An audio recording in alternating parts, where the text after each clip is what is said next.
critical infrastructural assets that can be found in major cities around the world. Not only do they aid easy and quick movement of humans and goods, they enhance the landscape of metropolitan settings. I'm referring to bridges, and they abound in Lagos. However, the Otedola and Kara Bridge continues to raise concerns with the spate of incessant carnage and explosions involving petrol tankers and other articulated vehicles.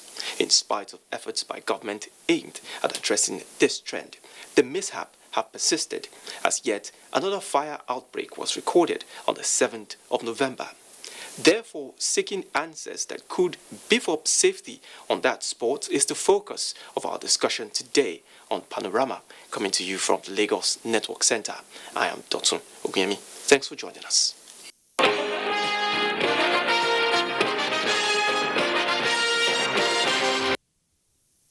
President Muhammadu Buhari is reminding the nation's youths that keeping the peace is in their own interest, as everything being done by the government is to guarantee a sustainable future for them to live more meaningfully. The president was speaking at an audience with the Deputy Secretary General of the United Nations, Nigeria's Amina Mohammed. State House correspondent Adamu Sambo has the details.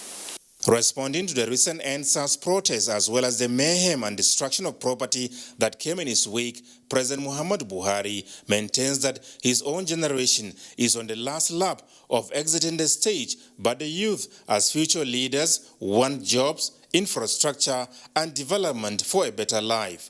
Achieving these, he however says, can only be made possible if the youth take more responsibility in keeping the peace. The president explains that their views, loudly and genuinely expressed recently, have been heard and appropriate responsive measures taken by government. The severe infrastructure deficit, for instance, inherited by his administration, he said, is being corrected within the limits of resources. President Buhari also touched on the devastating effect of COVID-19 on global economy, lives and livelihoods, saying Nigeria is also concerned about the recharge of Lake Chad, which has great implications on security as well as irregular migration. The Deputy Secretary General of the United Nations, Amina Mohammed, and her delegation are on a solidarity visit to 5 West African countries, beginning with Nigeria, as the battle against COVID-19 continues. All of that really was to express our support for socioeconomic responses, because we believe that the stimulus packages that countries are putting forward are ones that can be used to spend ensuring a recovery that will be better when this pandemic is over. As with most countries today, in the north we're finding trillions of dollars that are being spent on their own stimulus packages. However, the barriers to accessing the resources and some of the conditionalities to allow for developing countries like ours in this region has remained quite difficult. The response from the global community, from the G20, has not been as forthcoming. So we're also here to hear what some of those barriers are, why, where we can assist in amplifying the ask to help more liquidity, more moratoriums on debt, so that it's not a question of not paying the debt. Discussions with the president also centered on climate change, security, political, developmental, and humanitarian issues, as well as the recent NSAS protests in parts of the country. It was, of course, one that the Secretary General, we all were alarmed and, of course, support the country in trying to get back on track. Young people and their demands for social justice, for governance, are all legitimate ones, and they must be done peacefully. What we all, I think, were disturbed by and concerned by was the level of damage, the level of loss of lives, and we continue to condole those families who suffered those losses. I have to say that, there are many protests around this world that have been exacerbated by COVID, because COVID has left people out of work, it's left people hopeless because of the socioeconomic impacts. And in many of those protests, we have not seen governments turn around and respond as quickly as this government did. So the UN's response to this is that we must make sure that what happened in these protests is we are able to address those issues, those gaps, and to begin the reform, in fact, I would say the transformations that are needed. The UN Deputy Secretary General Amina Mohammed and her team are expected to visit Borno, one of the states badly affected by the Boko Haram insurgency, on a fact-finding mission Tuesday. From the State House, Adamu Sambu, NTA News.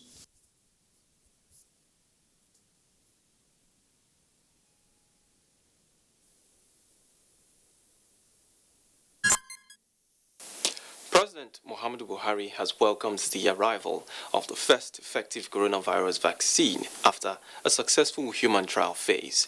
Reacting to the news that the vaccine has recorded 90% effectiveness against the disease, the president described the development as a major milestone, but warned that the world must unite in facilitating the equitable access and distribution of these vaccines to protect people in all countries.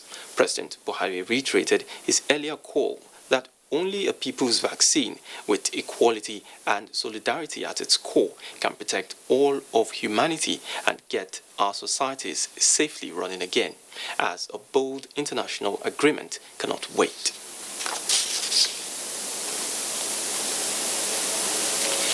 In dealing with the disruptions caused by COVID-19 on economies and livelihoods, stronger international cooperation and collaboration among countries will be crucial in addressing the situation and expediting economic recovery. Vice President Professor Yemi Osinbajo stated this on Monday at the 8th German-Nigerian Business Forum, which held virtually. Professor Osinbajo notes that the cooperation between Nigeria and Germany is now more important than ever, and the forum is an essential platform for deliberating on the mutually beneficial ways the two countries can achieve shared objectives as nations. The Vice President states, and I quote, "We already have an excellent example, the Presidential Power Initiative, a power infrastructure upgrade and modernization program agreed by the Nigerian government and Siemens AG of Germany with the support of the German government," the Vice President recalled.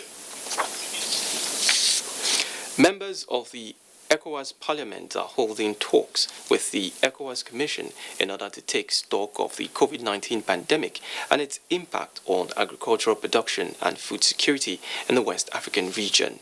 A meeting of Parliament's joint committees on agriculture, environment and natural resources, industry and private sector, health, energy and mining, as well as that of social affairs, gender and women empowerment, holding in Guinea-Bissau, is analyzing reports from experts in the ECOWAS Commission's response and opportunities to mitigate impact of the pandemic on food security. ECOWAS members have already set up various mechanisms coordinated to manage the fight against the pandemic. The main objectives are to preserve human lives, contain spread of the virus, implement palliative measures in favor of vulnerable populations, establish systems to protect economies, and develop social safety nets across the region. Latest figures from the Nigeria Center for Disease Control indicates that 94 new cases of coronavirus have been confirmed as at the 9th of November 2020, bringing the total number of confirmed cases to 64,184. The cases were recorded in 7 states of the Federation, including the Federal Capital Territory. Lagos recorded the daily highest of 50, followed by the FCT with 24, Kwara 9, Edo 4, Kaduna 3, while Ondo and Plateau have 2 cases each. Total number of those discharged is 60,069, while 1,158 deaths have been recorded across the country. As government and key players are mapping out ways of cushioning the effect of job losses caused by COVID-19 and wanton destruction of public and private assets during the EndSARS violence, Minister of Information and Culture Lai Mohammed has re-emphasized the federal government's commitment to creating jobs for the youths to further check their restiveness. The minister said this in Lagos. Dosa Usula completes the story. Unemployment, according to Nigerians, appears to be the root cause of violence in the country. Research suggests that unemployed youths are more likely to be perpetrators as well as victims of crime and violence. Speaking with newsmen on the sideline of the meeting of governors, ministers and traditional rulers of southwest states following the End SARS protest mayhem, the Minister for Information and Culture said that the government would continue to engage the youths and address the issue of poverty. End SARS protest and the aftermath has actually resetting fundamental issues. And we believe that it's important for the governor, for the government and the governed to actually interact and let's explain to ourselves the circumstances of this unfortunate End SARS protest. The minister added that the government would continue to invest in the development of human capacity with more implementation of economic policies that will engender development and building of more public infrastructure that would empower the teeming youths. It's not as if the government has not been addressing the issues of youth unemployment. No. You see, if you look at the youth, the newly launched the youth trust fund, it is actually aimed at creating jobs for the youth. It's a 75 billion naira fund. I think in three tiers. But it's supposed to give opportunity to the youth. Lai Mohammed, however, called for peace while assuring the youths of President Muhammadu Buhari's commitment to addressing their demands. In Lagos, Nusa Osula, NTA News. The saying that where there is life, there is hope aptly applies and describes the experience of business owners in Lagos whose means of livelihood were affected by the violence that trailed the End SARS protest as they have begun the process of rebuilding their businesses. Mrs. Ngozi Ukachukwu is one of the casualties of the End SARS protest. Hoodlums raided her shop and carted away goods worth millions of naira. 2 weeks down the line, she is beginning to put her business back to life. Our gate is still locked. Yeah, we're trying to maybe find our way back. So we've cleaned the office. We are talking to some people who maybe we might get some assistance from, like the banks anyway. So we're talking with the banks, and some of them are saying the central bank, they made the promise, but they have not really asked them to go on. Okechukwu Eze's story is not different. He says he has to look beyond what happened to him and bring his business back on board. It's not easy. We are very difficult. We don't know how to do. We are waiting for government. They say they are going to do something. They have already filled form, waiting for them. But they cannot keep your hand together waiting for them. I have to go and borrow money from microfinance to start. And later one my friends give to me. A drive through some major roads in the metropolis shows that some banks have started renovating their buildings affected during the crisis. As the rebuilding process continues, the hope of business owners, especially small and medium-scale enterprises, is that government will expedite action in the disbursement of financial support in order to revive their businesses. In Lagos. You're watching Panorama coming to you from the Lagos Network Center. Time now for a break. The news continues shortly. Please stay with us.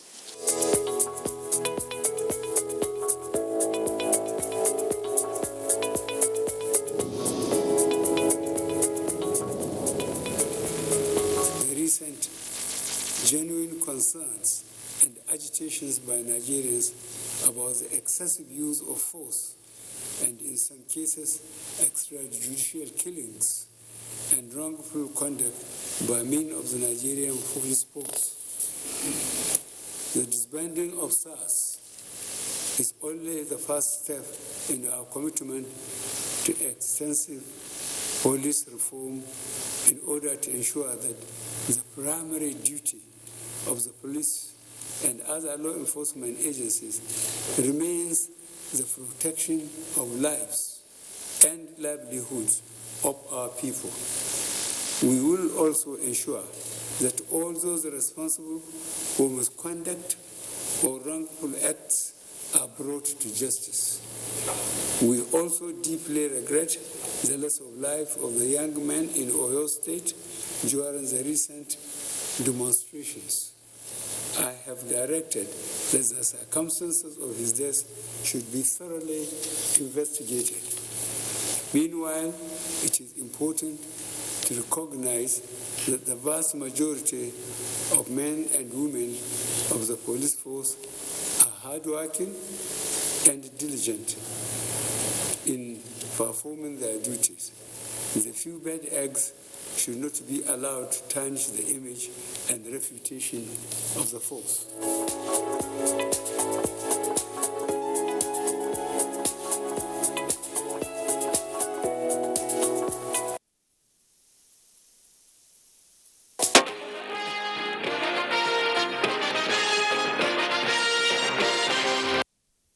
Many thanks for rejoining us. The Otedola Bridge is one of the numerous bridges in Lagos designed to solve the challenges of traffic gridlock and intra-city connectivity. But the tragic experiences of road users is causing apprehension and suspicion that the bridge is shrouded in mystery. In scrambling for solution, the attention is being shifted to the structural defect. But how true is this? Michael Olale provides an answer. June 28, 2018 was a dark day in Lagos when a tanker loaded with petrol leaked and exploded on the Otedola Bridge. What looked like just one of those accidents claimed 12 lives, while 54 vehicles were razed. This is according to the Federal Road Safety Corps available data. This was the height of the incessant road mishaps periodically experienced on the stretch of the Otedola Bridge, especially by articulated vehicles. The scenario is gradually becoming a nightmare. I was shouting that everybody come down, run away, run away. Most of people come here, they didn't touch the other side. After that, my driver, I couldn't see him now. I'm waiting for him. In the wake of another accident on the 17th of October this year, attention was drawn to the possibility of design defects. Olukoya Oduluga, a tricyclist operating at one of the estates around the axis, has seen it all, and going by his observation, the assumption could be right. Anytime that the trailer they are coming this way, the way they are coming with full speed, then maybe they have no their brake or anything, something will just happen. They start controlling it, they cannot control it. That's how the motor will meet the one in the front. It's straight, as you can see. The curvature there is not too much. It's just that people, when they are, well, I say overwhelmed or something, they run excessively. Some drink a lot. I don't know. Because those things happen mostly in the night. Residents say, regardless of their opinion, the position of experts is important in finding a lasting solution. The work carried out on the bridge by the Nigerian Institute of Civil Engineers, Lagos chapter, which is a subdivision of the Nigerian Institute of Engineers. The bridge as at that time, 2018, was structurally stable. So that means that it's safe for usage by motorists. The Federal Road Safety Corps is putting up a more robust strategy as checking the trend. The sector commander appealed to motorists, especially tanker drivers, to comply with road safety code and treat a complicated situation with care in the interest of public safety. In Lagos, Michael Olale, NTA News.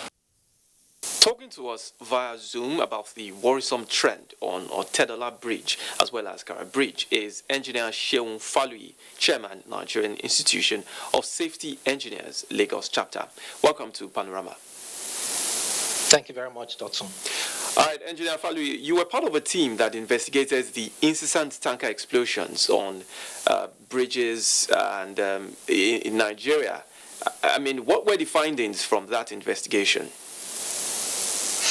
Thank you very much, Dotson. We did an investigation, Nigerian Society of Engineers. We looked at why there seemed to be so many tanker explosions that were cataclysmic. We went to visit Otedola Bridge. We went to the Joeleba Bridge. We went to various places in Nigeria to assess. And what we found was that there are a combination of factors. None of it included witches and wizards. None of it included being jinxed in those particular locations.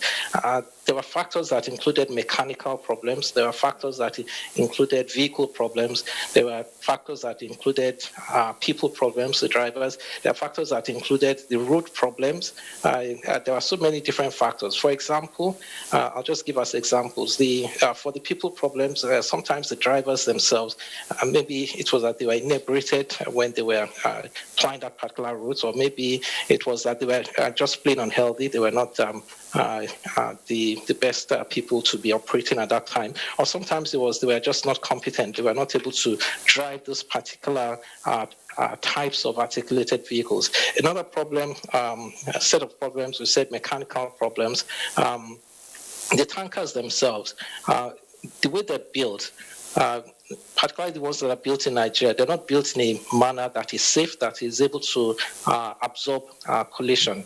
Tankers in other countries, when they sustain an impact, they do not suffer such catastrophic damage. But in Nigeria, we find that a lot of the tankers, when they have accidents, that they tend to implode or they tend to explode. There are simple things that are engineering design things that guard against this. There are bulkheads for tankers so that if there's a collision, the tanker can absorb the impact and it will not be destroyed. Or there are also stiffeners, and they're also building the tankers to have compartments that will be able to distribute the volume. Also, tankers, they're supposed to have, if they overturn, an overturn protection so that they are strong enough to take the weight of at least 1.5 times the full load of that particular tanker. Unfortunately, many tankers that are built in Nigerian fabrication yards, welders in maybe it's Owode or Kaduna or Nasarawa, they are not built to this standard. So those tankers, when they have such collisions, they tend to explode. We also found that there are vehicle problems. Sometimes it's the vehicle, they are not well maintained. Sometimes it's the wrong type of vehicle. It's a brake failure like the one that happened at car. You just find that the vehicle itself, it has an issue, and then it can cause an accident. The road problems as well. What we found about the road problems is that roads, the road surface itself, is supposed to take certain types of loads, and also the road is supposed to be smooth to be able to take the nature of the load. However, over time, you have that the road starts developing an uneven surface because of use, because of wear and tear, and then it develops what is called an adverse camber. An adverse camber is that the way the road is tilted, it tends to push the truck so that it makes it difficult for a tanker to be controlled. And so for an unsuspecting tanker driver, they may find that they're applying a particular bridge and the road has just not been maintained in the manner that will be able to sustain that kind of load or that kind of speed. And so tankers that apply that particular place, they will keep experiencing the self-same thing. So it has nothing to do with a witch living in that area or trying to claim somebody's lives. It's just simply that there are a lot of engineering parameters that conspire to cause such failures. Now, aside from the uneven road surface that you just mentioned, how would you describe the state of bridges, especially Kara and Otedola Bridge? So the thing with bridges as well is that over time they tend to degenerate with age. And long span bridges like the Kara Bridge, for example, it has oscillations with time. For tankers, specifically for tankers, because they're carrying liquid, when the tankers are moving, the volume or the liquid in the tanker, it also is in motion. If the tanker has to come to a sudden stop, the liquid does not stop immediately. It will still be doing what is called sloshing. Now, if the bridge itself also is oscillating at the same time as the liquid is sloshing, we get to a point where it is that I get, it's like resonance, and then you have the amplitude just increases, and then the bridge, it can then tend to contribute to having a cataclysmic problem. So for the problem in Kara Bridge, for example, what happened wasn't as a result of the problem of the bridge itself. The bridge hasn't reached that state, but it's to say that typically when bridges are built, all of these things are things that are looked at to be able to ensure that it does not cause a problem. The Otedola Bridge, what we also found about that one was that it's on an incline, it's on a slope. It's one that if a tanker driver, and it also had surfacing that was really terrible. It has been resurfaced now. The Federal Ministry of Works has addressed it, but that had contributed to a lot of problems previously, that there were accidents. Now, all right, I've been speaking with Engineer Sean Falui, and that's all we can take on that particular interview segment on the root causes and solutions to tanker accidents on Otedola as well as Kara Bridge. Thank you so much. And now let's go to Sports Update with Gift George.